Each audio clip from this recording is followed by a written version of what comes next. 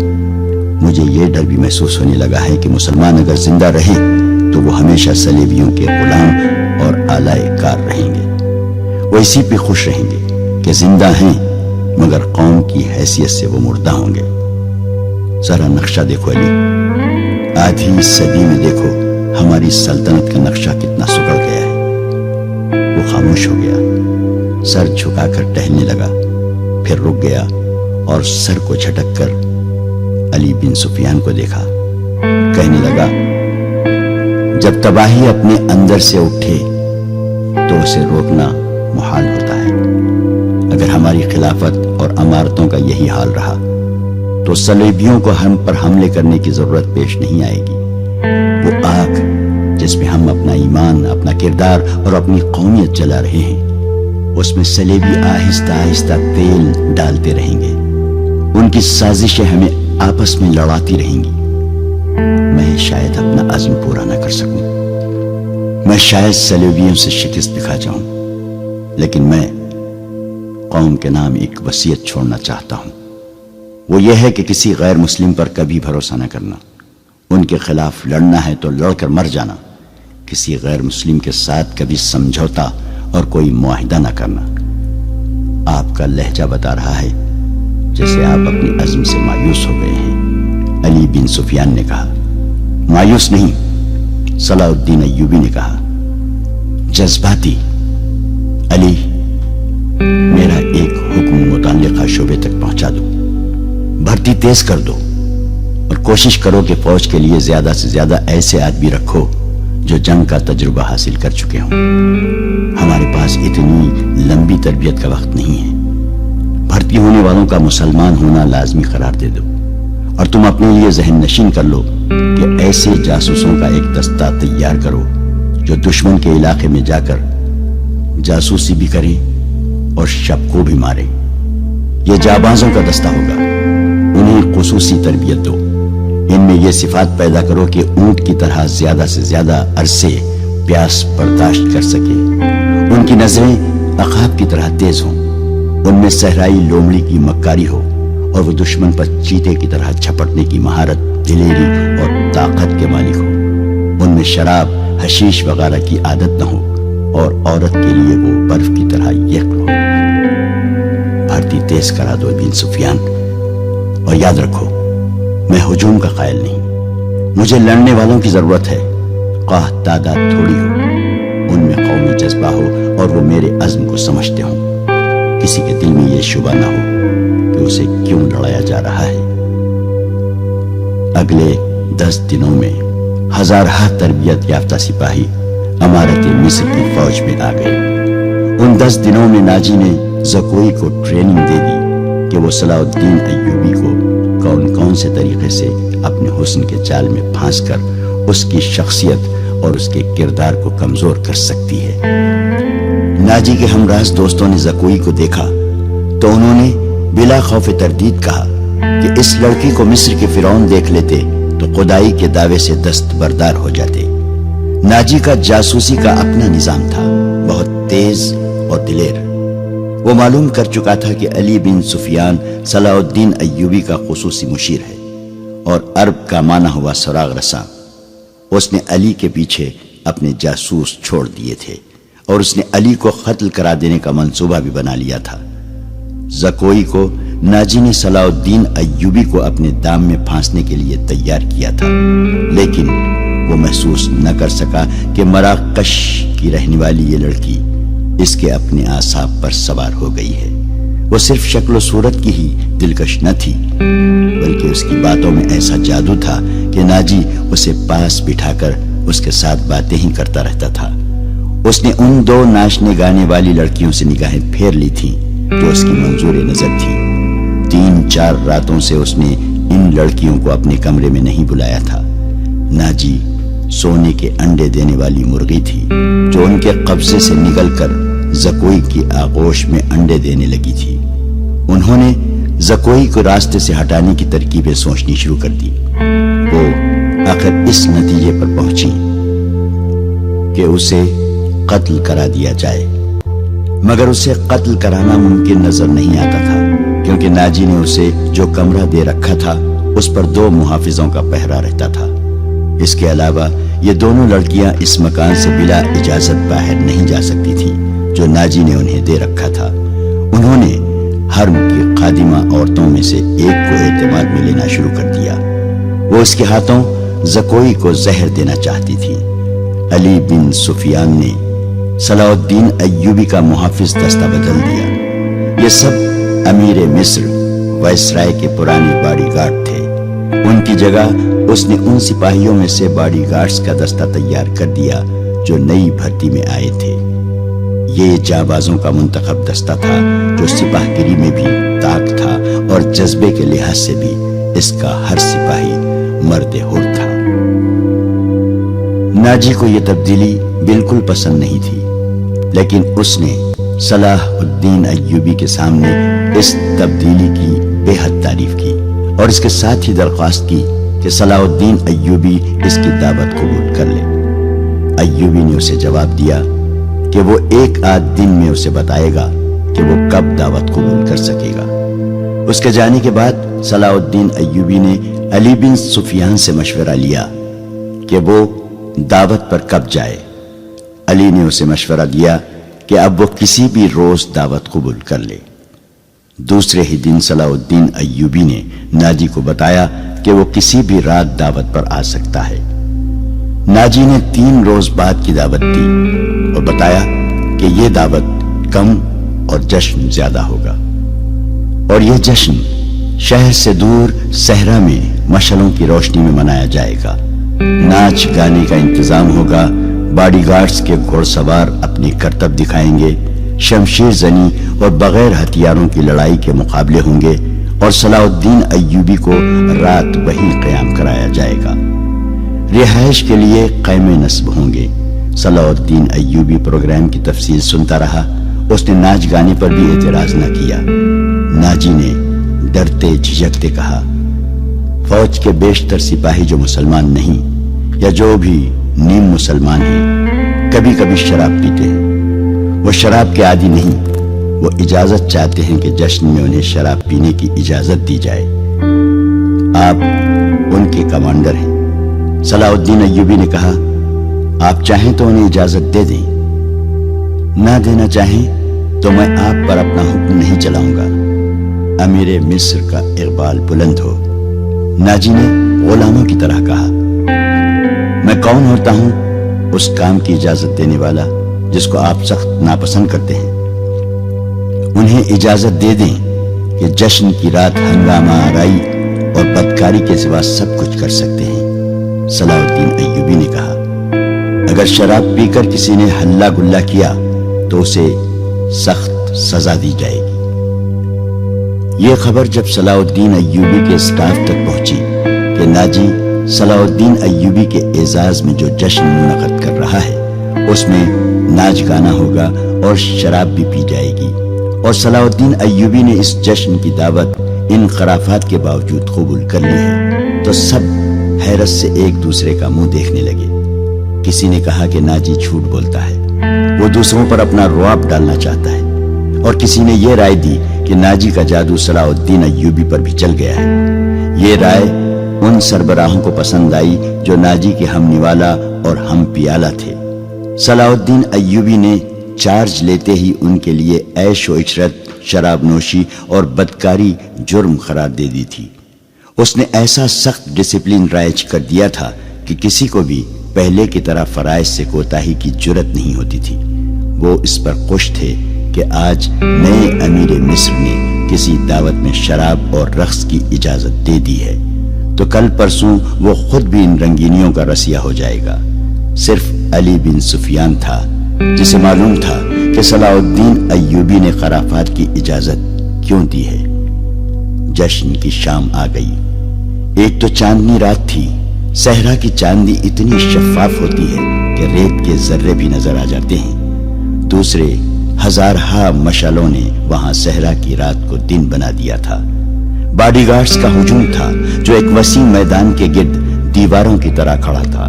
ایک طرف صلاح الدین ایوبی کے بیٹھنے کے لیے جو مسند رکھی گئی تھی وہ کسی بہت بڑے بادشاہ کا تخت معلوم ہوتی تھی۔ اس کے دائیں بائیں بڑے رتبوں کے مہمانوں کی نشستیں تھیں۔ اس وسیع و عریض تماشا گاہ سے تھوڑی دور مہمانوں کے لیے نہایت خوبصورت خیمے نصب تھے۔ ان سے ہٹ کر ایک بڑا خیمہ صلاح الدین ایوبی کے لیے نصب کیا گیا تھا، جہاں اسے رات بسر کرنی تھی۔ علی بن سفیان نے سورج غروب ہونے سے پہلے وہاں جا کر اس خیمے کے ارد گرد محافظ کھڑے کر دیے تھے۔ جب علی بن سفیان وہاں محافظ کھڑے کر رہا تھا، ناجی زکوئی کو آخری ہدایات دے رہا تھا۔ اس شام زکوئی کا حسن کچھ زیادہ ہی نکھر آیا تھا۔ اس کے جسم سے ایسے عطر کی بھینی بھینی بو اٹھ رہی تھی جس میں سحر کا تاثر تھا۔ اس نے بال اوریاں کندھوں پر پھیلا دیے تھے۔ سفید کندھوں پر سیاہی مائل بھورے بال زاہدوں کی نظروں کو گرفتار کرتے تھے۔ اس کا لباس اس قدر باریک تھا کہ اس کے جسم کے تمام نشیب و فراز صاف نظر آتے تھے۔ اس کے ہونٹوں پر قدرتی تبسم ادھ کھلی کلی کی مانند تھا۔ ناجی نے اسے سر سے پاؤں تک دیکھا اور کہا، صلاح الدین ایوبی پر تمہارے جسمانی حسن کا شاید اثر نہ ہو، اپنی زبان استعمال کرنا۔ وہ سبق بولنا نہیں جو میں اتنے دنوں سے تمہیں پڑھا رہا ہوں، اور یہ بھی نہ بھولنا کہ اس کے پاس جا کر اس کی لونڈی نہ بن جانا، انجیر کا وہ پھول بن جانا جو درخت کی چوٹی پر نظر آتا ہے مگر درخت پر چڑھ کر دیکھو تو غائب ہو جاتا ہے۔ اسے اپنے قدموں میں بٹھا لینا۔ میں تمہیں یقین دلاتا ہوں کہ تم اس پتھر کو پانی میں تبدیل کر لو گے۔ اسی سرزمین میں کلیوپاترا نے سیزر جیسے مرداہن کو اپنے حسن و جوانی سے پگھلا کر مصر کی ریت میں بہا دیا تھا۔ کلیوپاترا تم سے زیادہ خوبصورت نہیں تھی۔ میں نے تمہیں جو سبق دیے ہیں وہ کلیوپاترا کی چالیں تھی۔ عورت کی یہ چالیں کبھی ناکام نہیں ہو سکتی۔ زکوئی مسکرا رہی تھی اور بڑے غور سے سن رہی تھی۔ مصر کی ریت نے ایک اور کلیوپاترا کو حسین ناگن کی طرح جنم دیا تھا۔ مصر کی تاریخ اپنے آپ کو دہرانے والی تھی۔ سورج غروب ہو گیا تو مشعلیں جل اٹھی۔ صلاح الدین ایوبی گھوڑے پر سوار آ گیا۔ اس کی دائیں بائیں اور آگے اور پیچھے اس کے ان محافظوں کے گھوڑے تھے جو علی بن سفیان نے منتخب کیے تھے۔ اسی دستے میں سے اس نے 10 محافظ شام سے پہلے ہی یہاں لا کر صلاح الدین ایوبی کے خیمے کے گرد کھڑے کر دیے تھے۔ سازوں نے دف کی آواز پر استقبالیہ دھن بجائی اور صحرا امیر مصر صلاح الدین ایوبی زندہ باد کے نعروں سے گونجنے لگا۔ ناجی نے آگے بڑھ کر استقبال کیا اور کہا، آپ کے جانثار عظمت اسلام کے پاسبان آپ کو بصر و چشم خوش آمدید کہتے ہیں۔ ان کی بے تابیاں اور بے قراریاں دیکھیے، آپ کے اشارے پر کٹ مریں گے، اور خوش آمد کے لیے اسے جتنے الفاظ یاد آئے اس نے کہہ ڈالے۔ جو ہی صلاح الدین ایوبی اپنی شاہانہ نشست پر بیٹھا، سر پر دوڑتے گھوڑوں کی ٹاپوں کی آوازیں سنائی دی۔ گھوڑے جب مشعلوں کی روشنی میں آئے تو سب نے دیکھا کہ 4 گھوڑے دائیں سے اور 4 بائیں سے دوڑے آ رہے تھے۔ ہر ایک پر ایک ایک سوار تھا۔ ان کے پاس ہتھیار نہیں تھے، وہ ایک دوسرے کے آمنے سامنے آ رہے تھے۔ صاف ظاہر تھا کہ وہ ٹکرا جائیں گے۔ کسی کو معلوم نہیں تھا کہ وہ کیا کریں گے۔ وہ ایک دوسرے کے قریب آئے تو دونوں فریقوں کے سوار رکابوں میں پاؤں جما کر کھڑے ہو گئے۔ پھر انہوں نے نگاہیں ایک ایک ہاتھ میں کر لی اور دوسرے بازو پھیلا دیے۔ دونوں اطراف کے گھوڑے بالکل آمنے سامنے آ گئے اور سواروں کی دونوں پارٹیاں ایک دوسری سے الجھ گئیں۔ سواروں نے ایک دوسرے کو پکڑنے اور گھوڑے سے گرانے کی کوشش کی۔ جب گھوڑے آگے نکل گئے تو 2 سوار جو گھوڑوں سے گر پڑے تھے ریت پر قلع بازیاں کھا رہے تھے۔ ایک طرف کے ایک سوار نے دوسری طرف کے ایک سوار کو ایک بازو میں جکڑ کر اسے گھوڑے سے اٹھا لیا تھا اور اسے اپنے گھوڑے پر ڈال کر لے جا رہا تھا۔ ہجوم نے اس قدر شور بپا کیا کہ اپنی آواز اپنے آپ کو بھی نہیں سنائی دیتی تھی۔ یہ سوار اندھیرے میں غائب ہوئے تو دونوں طرف سے 4 اور گھوڑے آئے اور اسی طرح مقابلہ ہوا۔ اس طرح 8 مقابلے ہوئے اور اس کے بعد شتر سوار آئے۔ پھر گھوڑ سواروں اور شتر سواروں نے سواری کے متعدد کرتب دکھائے۔